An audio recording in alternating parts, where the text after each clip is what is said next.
Hey guys, what's up? Back with another video. Welcome to my Monday Night Raw review from June 6th, 2022.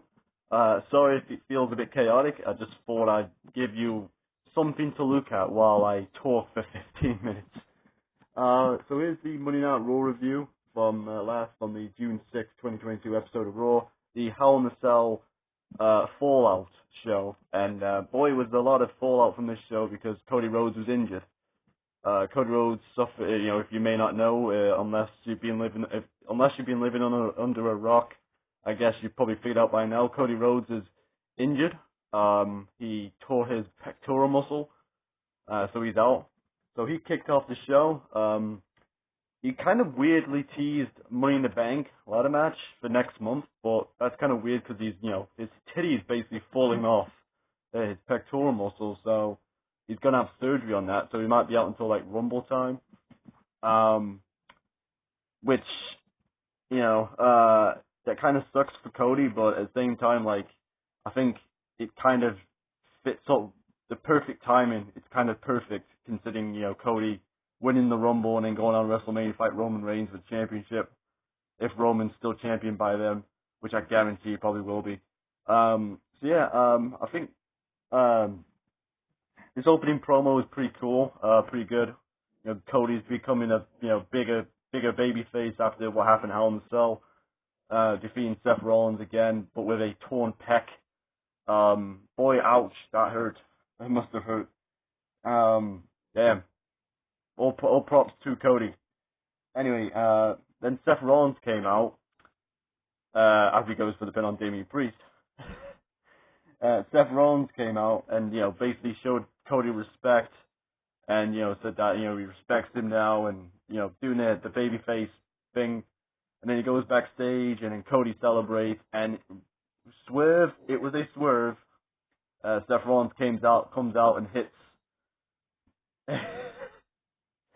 Seth Rollins comes out and hits a a sledgehammer shot. I was too busy thinking about what just happened in the ring with Seth missing that 450.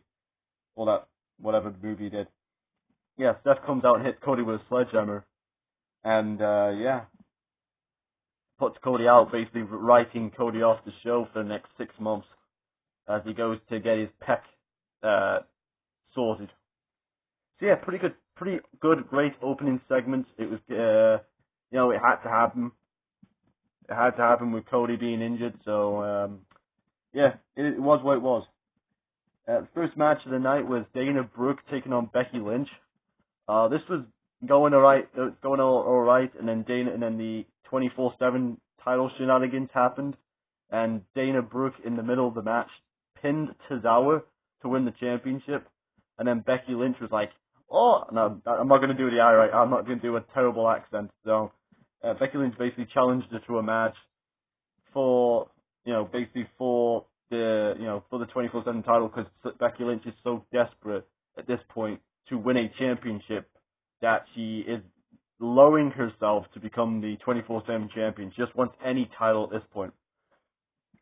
So, and then, of course, Asuka comes out and, costs Becky the match, so that keeps that plate spinning with Becky and Asuka, which is pretty good. I like that, making Becky lose her marbles a little bit more. That's fun. The next segment was Miz TV with Riddle as Bobby Lashley just won. Team Bobby just won. Sorry about that. As Miz TV with Riddle. Rematch. Sorry about that, guys. We have Miz TV with Riddle. Basically, this was put to promote Miz TV. Miz and Missy's that's coming back to the USA Network that night. It was fine. And then Riddle challenged Roman Reigns to a match, wants the Universal Championship. Miz then challenged Riddle, Riddle challenged Miz. There was a lot of ball talk, because Riddle says that Miz had no balls. So Miz was like, I have balls, and then Maurice was like, oh, Miz has average balls. Pretty weird stuff, and then they had a match, and Miz was in his tuxedo, And of course, with a tuxedo, it has to be ripped off. So Riddle basically strips Miz down to his underpants. And yeah, always a fascinating thing on a Monday night or a Tuesday morning. Miz in his underpants. So yeah, Riddle beats Miz after Miz tried to hit Riddle with Maurice's purse. Can't make this shit up, right, guys? It was what it was. I don't think it really did anything much for Riddle to fight Miz in this kind of comedy match. But it was what it was. Also, Ciampa had attacked Riddle before the match. That's why Miz accepted the match. So, Ciampa being a little rascal of the years, I guess. What else happened? Next match. Next stuff happened. We have the Street Profits beating the Usos. Sorry guys, I had to read my own handwriting. I couldn't read it for a moment. The Street Profits beat the Usos in a championship contenders match. These two teams work well together. Pretty good match. Unfortunately, it ended by a count out, which I was not really a big fan of. But if this probably means that we're going to see this match again in the future, and I'm all for it. Street Profits versus the Usos. Yeah, big thumbs up there. Big thumbs up there. Sorry, I keep forgetting where the fucking camera is. Anyway, yeah, that was fine apart from the count-out victory. Then we had Bobby Lashley, a Bobby Lashley promo. He basically talks about how he's done with MVP and Omos, and then he gets interrupted by Theory, the United States Champion Theory. Bobby Lashley, basically, the gist of it is Bobby Lashley wants a title shot at the United States title against Theory, and Theory says, no, you haven't earned it, so Bobby Lashley, he had a pose off for some reason, and then Bobby Lashley basically pushed him out of the ring, and yeah, that was it. That was the promo, so it looks like we're going for Bobby Lashley versus Theory going forward. I don't know, I forget where it was played multiple times throughout the show, but apparently John Cena is coming back to Monday Night Raw on the 27th of June. So that could be pretty nicely going into the SummerSlam season with Theory, possibly. There you go. Then we had Rhea Mahan versus Dominic Mysterio. Not much of a match. Rhea dominated. And then Ray came in for the disqualification. And, cleared house. So probably a handicap match later down the line. Not much to add there. So I'm going to move on. Then we had the Judgment Day revealing their new member. Their new member would be Finn Balor. Finn Balor revealed himself to be the new member of the Judgment Day, which is pretty good. And then the weird thing happens. I wasn't expecting this. They turned on Edge, which was very weird. I thought it was very weird that they turned on Edge, and they basically kicked him out of the group. It doesn't make any logical sense, the whole thing, Edge being the one that gets the victories in the Judgment Day matches, but it is what it is, I guess, with Cody being injured.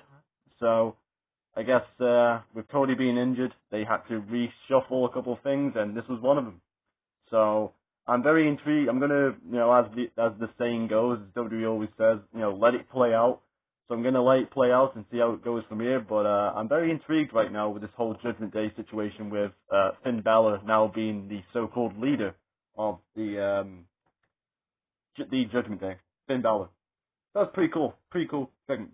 Omos defeated Cedric Alexander in 53 seconds. Not much to write home about. I kind of expected that to happen, especially what happened after Hell in the Cell. After what Cedric did at Hell in the Cell when he accidentally cost Omos the championship, the match. Ezekiel beat Otis in another very quick match, and then he got called out. He wanted a rematch against Kevin Owens, and Kevin Owens says, I'll only give you the match if you admit that you're Elias. So he admitted that he was Elias, and then Kevin Owens was like, yep, okay, you got your match, and then Ezekiel was like, I lied.